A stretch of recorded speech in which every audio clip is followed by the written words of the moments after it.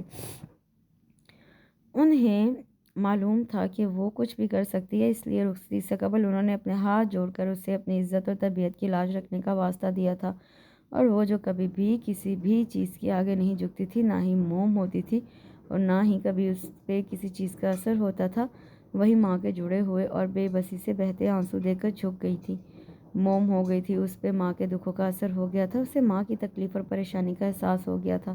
اس نے اپنے دل میں عہد کر لیا کہ اب کبھی ماں کو تنگ نہیں کرے گی، چاہے کچھ بھی ہو، اور اس عہد کو نبھانے کے لیے ابھی اسے کچھ وقت کی ضرورت تھی۔ ابھی اسے صبر و ضبط کے آداب سیکھنے کے مراحل سے گزرنا تھا۔ اس کے اندر پہلے جیسے جوش اور غصے کے ابال اٹھتے تھے، مگر وہ برداشت کر رہی تھی، یعنی برداشت کرنے کا عمل شروع ہو چکا تھا، کیونکہ کل رات سے لے کر اب تک وہ آزمیر کے کچھ ڈھکے چھپے اور کچھ عیاں ہوتے نشتر کافی حد تک خاموشی سے سہ چکی تھی، اور آئندہ بھی وہ اپنے اس عہد پہ عمل پیرا ہونا چاہتی تھی۔ اس نے سب کو ستانے کا ارادہ ترک کر دیا تھا، اب شاید وہ صرف اور صرف اپنے آپ کو ستانا چاہتی تھی، اور اپنے ساتھ ساتھ اپنے دل کو بھی۔ آج شادی کے 2 دن بعد پہلی بار میکے جا رہی تھی، اس کے ساتھ فروٹ، مٹھائیاں اور میوہ جات کے ٹوکرے بھیجے جا رہے تھے۔ آزمیر صبح سویرے ہی شہر جانے کے لیے نکل چکا تھا۔ اس نے شہر میں ایک دوست کے ساتھ مل کر پارٹنرشپ کے طور پہ بزنس شروع کر رکھا تھا، نیا کام جمایا تھا، اس لیے زیادہ توجہ کا حامل تھا۔ فخرالنساء نے روکنے کا ارادہ کیا، پھر رک گئیں کہ جاتا ہے تو جائے، شام تک آ جائے گا، اور انہوں نے شام تک آنے کی تاکید بھی کی تھی، لیکن پارو کو پتا تھا کہ وہ نہیں آئے گا۔ شام کو جب ربیہ اپنے شوہر کے ساتھ اسے لینے کے لیے آئی تو وہ اس وقت بھی نہیں آیا تھا، اور پارو چلی بھی گئی، تب بھی اس کی آمد کا کوئی آثار نہیں تھا، اور پارو آج ایک نئے عمل سے گزر رہی تھی، یعنی دکھاوے اور چھپانے کے عمل سے۔ اس نے آج تک کچھ نہیں چھپایا تھا سوائے آزمیر کی محبت کے جو وہ اس سے کرتی تھی، اور آج بھی وہ سب کچھ بتا رہی تھی سوائے آزمیر کی نفرت کے جو وہ اس سے کرتا تھا۔ اس نے سہیلیوں کے سامنے دکھاوا کیا، اماں بہنوں سے سب کچھ چھپایا تاکہ وہ لوگ اس کی طرف سے پریشان نہ ہوتی، البتہ خود اسے تنہائی ملتے ہی خوب دل کھول کر آنسو بہائے تھے اور اپنے دل کا غبار نکالا تھا۔ پارو کو واپس آئے سسرالائے ہفتہ ہو چکا تھا، لیکن آزمیر ابھی تک نہیں لوٹا تھا۔ ملک ضمیر حیات 2 بار اسے فون کر چکے تھے، لیکن وہ جواباً یہی کہتا کہ کام نیا ہے، توجہ مانگتا ہے، اور وہ ہمیشہ اس جواب پہ جھنجھلا جاتا ہے کہ بیوی بھی نئی ہے، توجہ مانگتی ہے، کچھ اس کا خیال کر لو، جس پہ وہ جلد آنے کا وعدہ کر کے فون بند کر دیتا تھا۔ لیکن اماں کو بیٹے کی فطرت کا اندازہ تھا، انہیں احساس تھا کہ وہ انہیں اندرونی گجی مار اندرونی سزا دینا چاہتا ہے، اور یہ سارے بہانے صرف پارو کے لیے بنا رہے، حالانکہ پارو کو اس کے ہونے نہ ہونے کی کوئی پرواہ نہیں تھی۔ وہ ان دنوں میں اپنے لیے مصروفیت ڈھونڈ چکی تھی۔ میکے میں تو اس کا مشغلہ تھا دیواروں اور درختوں پہ چڑھنا، بچوں کے ساتھ کھیلنا اور سہیلیوں کے ساتھ شرارتیں کرنا، دن بھر اماں کو چھیڑنا اور پھر صلواتیں سننا۔ البتہ یہ سارے کام وہ یہاں نہیں کر سکتی تھی، اس لیے خالہ اماں کے کئی کام اپنے ذمہ لے لیے تھے، جن میں مصروف ہو کر وہ کافی مطمئن اور پرسکون بھی تھی۔ اس وقت بھی پورا صحن جھاڑو سے صاف کر کے مرغیوں کا دڑبہ کھولے ان کو دانہ ڈال رہی تھی، جب برابر والے گھر کی دیوار سے ماہین کا چہرہ نمودار ہوا۔ لیکن پارو مرغیوں کی چہل قدمی اور دانہ چگنے کا منظر دیکھنے میں اتنی محب تھی کہ دیکھ نہ سکی۔ لگتا ہے آزمیر کچھ زیادہ ہی گہری سوچے سونپ گیا ہے۔ ماہین کا لہجہ کافی خوشگوار تھا، لیکن اس خوشگواریت کے پیچھے کانٹوں کی چبھن پل بھر میں اسے اپنا آپ باور کر آ گئی۔ جتنی سوچیں مجھے سونپ کر گیا ہے، اتنی ہی میں نے بھی اس کے ساتھ بھیجی ہیں۔ میں تو رات کو سو جاتی ہوں، وہ تو سوتا بھی نہیں۔ پارو نے مٹھی سے سارا باجرہ مرغیوں کے آگے گراتے ہوئے ہاتھ جھاڑا اور پوری کی پوری ماہین کی سمت گھوم گئی۔ اگر رات کو سوتا ہی نہیں تو تمہارے پاس ہی آ جائے نا۔ ماہین کے لہجے میں طنز وافر تھا۔ وہ ہلکے سے مسکرائے اور ماہین کا دل سلگ گیا۔ وہ تو آتا ہے، میں نے منع کیا تھا، اصل میں باجی جدائی میں بڑا مزہ ہے، پیار بڑھتا ہے۔ پارو بھی اس کی رت جان گئی تھی۔ ماہین کا رنگ نیلا پیلا ہونے لگا۔ یہ کیوں نہیں کہتی کہ وہ شہر میں رینا کی یادیں تازہ کرنے کے لیے رہتا ہے؟ یادیں بھی تو انہی کی تازہ کی جاتی ہیں جو مردہ ہو جاتے ہیں، اور مردہ چیزوں سے مجھے کیا مطلب؟ اللہ انہیں جنت الفردوس میں جگہ دے، میں تو زندہ ہوں۔ پارو آخر پارو تھی، ماہی کو دیوار سے اترتے ہی بنی، لیکن بعد میں اس کا دل سچ مچ بجھ کر رہ گیا، اور آزمیر کا رویہ تو برداشت کر سکتی تھی، مگر لوگ جو طنزیہ نظروں سے اسے دیکھتے اور ٹوک دار باتیں کرتے تھے وہ برداشت کرنا ذرا مشکل ہو جاتا۔ پارو کیوں کھڑی ہے پتر؟ اماں کچن سے نکلی تو اتنی دیر سے اسے یوں ہی چپ چاپ کھڑے دیکھ کر تشویش سے پوچھ بیٹھی۔ کچھ نہیں، بس وہ ماہین باجی کھڑی تھی، اس میں بھی رک گئی۔ اس نے سر جھٹک کر اپنی سوچوں کو بھی جھٹک دیا۔ انتہائی خاموش بیٹھی پارو نے ابا کو نماز کے لیے گھر سے نکلتے دیکھا، پھر نظر اماں کی طرف اٹھی، وہ بھی مرغیوں کا ڈربہ بند کر کے وضو کرنے جا رہی تھی۔ چڑیوں اور کبوں کے شور میں اب خاموشی اتر چکی تھی، سب کو علم ہو گیا کہ ایک دن تمام ہو چکا ہے، اللہ کا شکر ادا کرنے کی گھڑیاں ہیں، سبھی اس کے حضور جھکتے جا رہے تھے۔ بے اختیار پارو کے قدم بھی غسل خانے کی جانب بڑھنے لگے۔ تھوڑی دیر بعد نماز پڑھ کے دعا کے لیے ہاتھ اٹھا رہی تھی جب باہر گاڑی کا ہارن سنائی دیا۔ آزمیر آیا ہے۔ بے اختیار اماں خوشی سے کھڑی ہوئی۔ پارو آواز سن چکی تھی مگر اس کے وجود میں کوئی جنبش نہیں ہوئی، وہ ہنوز دعا کی حالت میں بیٹھی رہی۔ اماں نے جلدی جلدی پچھواڑے کا کام کرنے والی نسرین کو دروازے کی چابی دے کر بھیجا۔ لکڑی کے گیٹ سے چمچماتی ہوئی لینڈ کروزر اندر داخل ہوئی۔ اس کو دوسری سائڈ پہ باندھ آؤ، یہ گاڑی خراب بھی کر سکتی ہے۔ اس نے گاڑی سے اترتے ہی گیٹ کے قریب بندھی بڑے بڑے سینگوں والی بھینس کو بیزاری سے دیکھا۔ اسے ہی کھولنے آئی تھی مالک جی، ابھی لے جاتی ہوں۔ نسرین نے جھک کر بھینس کو کھونٹے سے کھولا، گھر کے رہائشی حصے کی سائڈ سے گزر کر پچھواڑے میں لے گئی جہاں بھینسوں، بکریوں اور دوسرے پالتو جانور رکھنے کا انتظام کیا گیا تھا، جس کو دیہاتی زبان میں ٹھارا بولتے تھے۔ آزمیر نے قریب آ کر اماں کو سلام کیا۔ ان کے دل میں بے پناہ خفگی تھی مگر بیٹے کو سامنے جھکے دیکھ کر خفگی برقرار نہ رکھ پائی اور انتہائی نرمی سے اور پیار سے اس کے ماتھے پہ بوسہ دیا۔ جیتے رہو، اسے دعائیں دیتی وہ ممتا کے احساس سے مغلوب تھی۔ آخر اتنے دنوں بعد بیٹے کو دیکھ رہی تھی، البتہ چارپائی پہ بیٹھے ہوئے آزمیر کی نظر برآمدے کی طرف اٹھ گئی جہاں وہ جائے نماز بچھائے نماز کے بعد دعا کر رہی تھی۔ اس نے دوسرے لمحے نظروں کا زاویہ بدل ڈالا، اسے اس کو دیکھنے کا شوق بھی تو نہیں تھا۔ پارو پتر جلدی سے ٹھنڈا شربت لے کر آؤ، پنکھا بھی چلا دے، بڑی گرمی ہے۔